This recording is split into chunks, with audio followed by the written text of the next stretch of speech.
seems like it's pretty much every day that I see or hear about some new life hack. People are just obsessed with shortcuts and MacGyvering the world around them. But a lot of these things just seem to be trivial to me. Use a bobby pin to get that last bit of toothpaste out of the tube. Woohoo, super exciting. Use a cheese grater to spread butter that hasn't softened. Mind officially blown. Turn the Wi-Fi capabilities on your phone off or someone can steal and erase your whole life in a matter of seconds? Ha! Wait, what?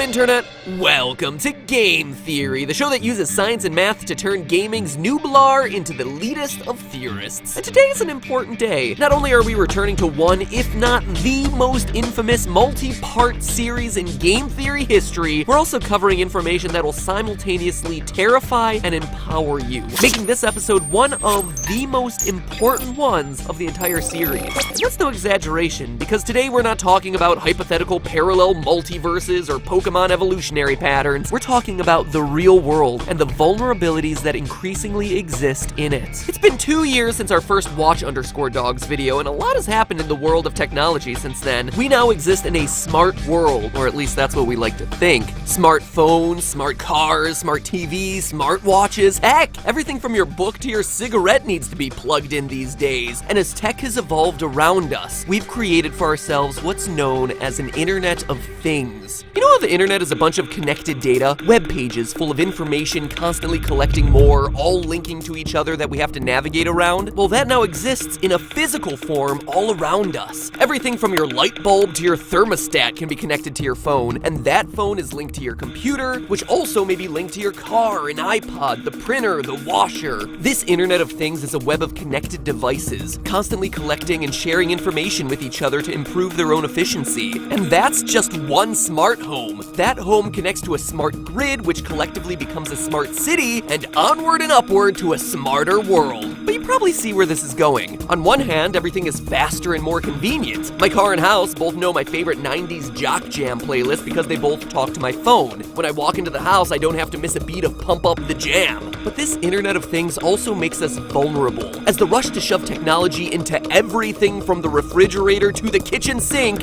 literally means that security holes happen. Your car's brakes can be activated remotely. Power grids could be shut down for literally tens of thousands of people. Your house's heat could be cranked up by 5 extra degrees, making it really uncomfortable for you to sleep at night. And that's our topic for today, exploring the holes that exist in the world around us and how to exploit them. Why? Well, because 1, it's essential for you to be aware of things like that for your own safety, but also 2, because it's the world of Watch Dogs 2, where CTOS from the first game has been upgraded to version 2.0 and is embedded everywhere in this Internet of Things, collecting behavioral data and then selling it to the highest bidder. I guess there's 3 reasons, because reason number 3 is that this video is sponsored by Ubisoft in anticipation of Watch Dogs 2. Hey, Ronnie's gotta eat. So let's talk about your data. But my data is safe, I hear you saying. And sure, you might take special care of your phone, tablet, computer, and laptop, but what you probably don't worry about is your microwave or your washing machine. The most important technique for anyone doing major hacking jobs is called pivoting. Pivoting is when a hacker gains access to your internet network or server through one machine and then hops to other computers in the same network. If you were a nefarious hacker and you wanted secret company documents, you probably want stuff that's locked down on special secure servers. So why try to fight your way into those when you can hack into something that's totally unprotected instead, like the office thermostat? If the thermostat is connected to the same network as the computers containing the secret information, a hacker can hack the thermostat, then pivot their way to accessing everything else that's on that same internet connection from the inside. And hacking a thermostat, refrigerator, or even a light bulb, yes, a light bulb, is all becoming possible because people in offices are switching to smart homes, where everything is connected and controlled from where?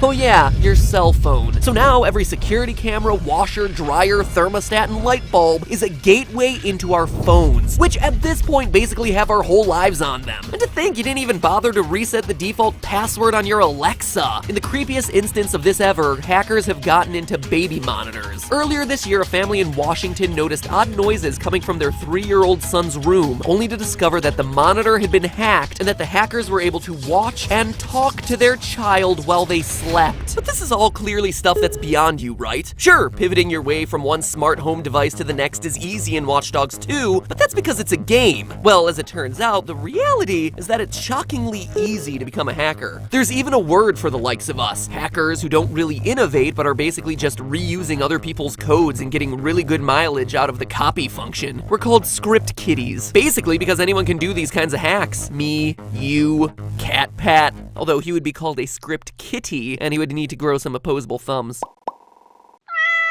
Here's a great example of a script kiddie. A few years ago, a 15-year-old boy in Austria was arrested for hacking into the website of 259 companies in the span of, get this, 3 months. 90 days, 259 companies. A 15-year-old! And he did it all by using scripts he found on the internet. It's not that far off from the origin story of Marcus, Watch Dogs 2's main character who got abused by a crooked system and became a self-taught hacker to ensure that no one ever got screwed over like him again. Sure, the most famous hackers out there are real pros who are basically Neoing their way through life, but sometimes the vulnerabilities are just there, sitting one Google search away for you to just copy pasta. Now, did the kid get caught? Yeah, of course he did. I mean, I'm talking about him after all. And is a lot of this stuff at best unethical and at worst totally illegal? Yeah, definitely. Just because you can do it doesn't mean you should do it. Consider this the theorist seal of do not try this at home. Speaking of easy to do hacks, here's a thought experiment. If you saw this thing right here sitting on your desk at work, what would you do? Would you A, ask around to see if it belongs to anyone, or B, just plug it into your computer and see what it is? Or maybe it was given to you at, say, E3, coming loaded with all the latest gameplay footage from COD 14. We ran out of ideas. Well, if you answered anything other than C, bash it into 1,000 pieces with a hammer, then you answered wrong, my friends, because that innocent-looking thumb drive is what's known as a rubber ducky.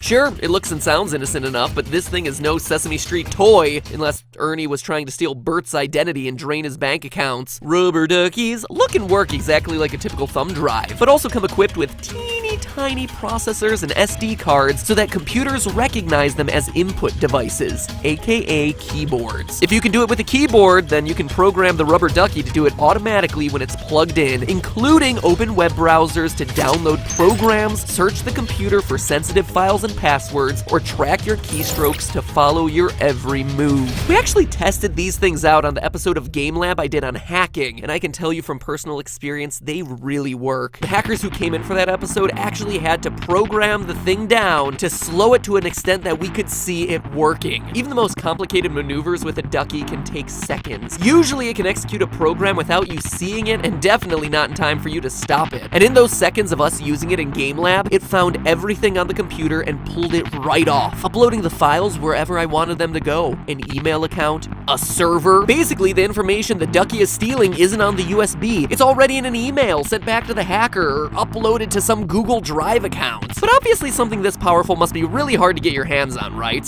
No, actually, you can buy them online for $40. Oh wait, no Amazon Prime shipping? Oh, screw that, never mind. Speaking of things that look harmless but can utterly wreck your life, check out the pineapple. The pineapple looks like a harmless router, and your computer or phone can use it as a source of Wi-Fi. Huzzah! But the pineapple is like a Wi-Fi mimic, where it can pretend to be any open wireless network. Think about what that means. If someone has a pineapple in a Starbucks, you think that you're connecting the computer to Starbucks' network, but you're actually connecting to the pineapple and playing right into the hacker's hands. Once your device is connected to the pineapple, it's game over, dude. Any data you send over the network, like passwords and credit card numbers, all go straight to the person operating the pineapple. It's literally as easy as it looks when you're playing the game. And you know why? Because it's inspired by the game. Off camera of that Game Lab episode, the creator told us that she designed the pineapple to create a system where hacking would be as easy as we see in Watch Dogs. And she definitely succeeded. This is called the Wi-Fi pineapple. I just had this little guy running. And who is Jacob's Apple Watch? That is me.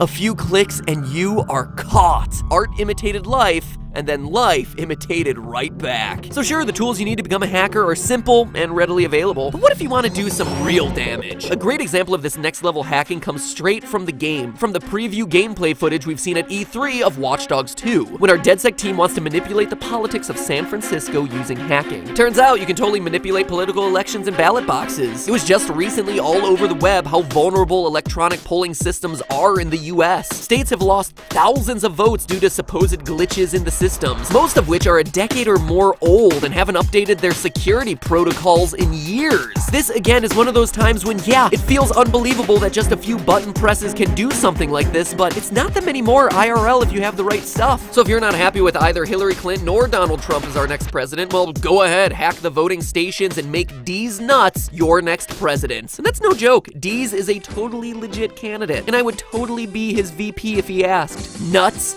Patrick 2016. At least we know we have the hacker vote. If you want to see something really cool and also really mind-blowing, there are these online maps tracking in real time attempted hack attacks between countries. This one's called the Norse Attack Map, and it looks like a video game, except it's not. It's expert hackers trying to break into all of our private data every second of every day. Just sit there and watch China blast out volleys of attacks towards the US. And it seems like everyone is always attacking Dubai for some secret reason that none of us regular people are allowed to know. It's almost hypnotic, but each rainbow-colored blast is just another threat headed our way. In short, what you're witnessing are the most high-stakes battles we fight in the modern age. Nations at war, but not with soldiers on a battlefield. It's a virtual battle of information happening remotely, hacker versus hacker. But that's hacking at a global scale, and as we've seen today, it doesn't need to be nearly that complicated. Watch Dogs 2 is a great example, where one of the game's key features will be these hacker v hacker battles, just at the local level. Rival programmers face to face on the streets of San Francisco trying to outsmart each other. Programmer duels. It's like West Side Story for computer junkies. Maria, I just breached the firewalls of Maria.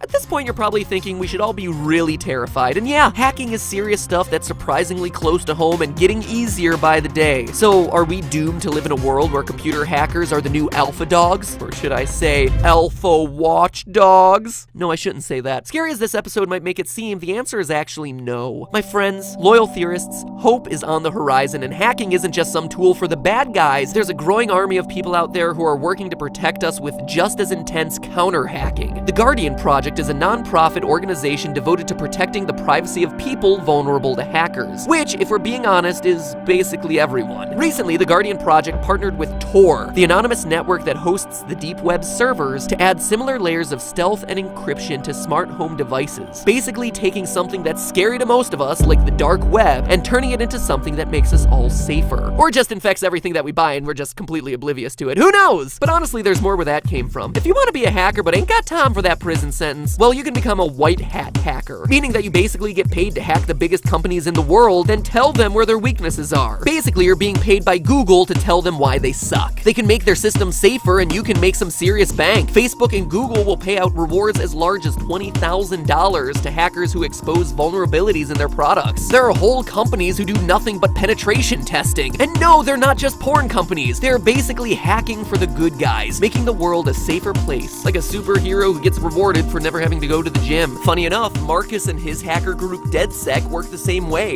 trying to expose the corrupt ways businesses are exploiting the private data being collected by CTOS 2.0 in Watch_Dogs 2. Hackers are out there to help. But to sum up the lessons of this episode, be safe out there. Use a VPN, and Theorist family, hacking may be all around you, but knowing about it and knowing the vulnerabilities that exist are the first steps to empowering yourself. In this case, knowledge truly is power. But hey, that's just a theory. A game theory. Thanks for watching. One more special thanks to Ubisoft for sponsoring this video and giving me another excuse to dive into the ever more fascinating, ever more terrifying world of hackers. If you want to learn more about Watch Dogs 2, there's a link in the description right down there that will lead you directly to their trailer, so click on that. Or if you're interested in seeing how a hacker can break into your car, ATM, or even your heart, that's right, your heart, click right here or right here to check out my first 2 Watch Dogs videos. Did you know that hackers can even hack planes? From the entertainment center in the back of the seat. I didn't include that in the video because it's just too scary. I'm already afraid enough of flying. Suffice it to say though, if it's got a computer, it can be hacked. And unless you're a hacker at the level of Mr. Robot, there's not a whole lot that we can do about it. Fun times! A real-life, scary episode to kick off an October of spooky theories. Now if you'll excuse me, I've got to go analyze the ethics of killing some animals. See you next week.